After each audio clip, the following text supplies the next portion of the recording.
ವಿದ್ಯುತ್ ಶಕ್ತಿ ಇಲಾಖೆಯಲ್ಲಿ ಕೆಲಸ ಮಾಡ್ತಕ್ಕಂಥ ಲೈನ್ ಮ್ಯಾನ್ಗಳು,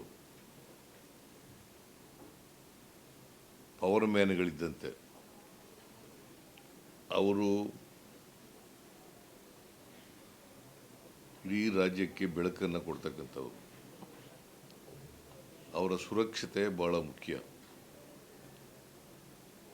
ಅವರು ಸುರಕ್ಷತೆಯನ್ನು ಕಾಪಾಡಿಕೊಂಡ್ರೆ ಅವ್ರ ಮನೆಯವರಿಗೆಲ್ಲ ಬೆಳಕು ಕೊಡಲಿಕ್ಕೆ ಸಾಧ್ಯ ಆಗ್ತದೆ. ಅವ್ರ ಮನೆಯವರು ಅವ್ರ ಮೇಲೆ ಅವಲಂಬಿತರಾಗಿದ್ದಾರೆ. ಅವರನ್ನು ಕತ್ತಲಲ್ಲಿ ಇಡ್ತಕ್ಕಂಥ ಪ್ರಯತ್ನವನ್ನು ಮಾಡಬಾರ್ದು. ಅದಕ್ಕೋಸ್ಕರ ಎಲ್ಲ ಲೈನ್ಮೆನ್ಗಳು ಕೂಡ ಸುರಕ್ಷತೆಯನ್ನು ಕಾಪಾಡ್ಕೋಬೇಕು. ಅವರು ಸುರಕ್ಷಿತವಾಗಿದ್ದರೆ ಇಂಧನ ಇಲಾಖೆಯೂ ಕೂಡ ಸುರಕ್ಷಿತವಾಗಿರಲಿಕ್ಕೆ ಸಾಧ್ಯ ಆಗ್ತದೆ. ಅದಕ್ಕೋಸ್ಕರ ನಾನು ಎಲ್ಲ ಲೈನ್ಮೆನ್ಗಳಲ್ಲಿ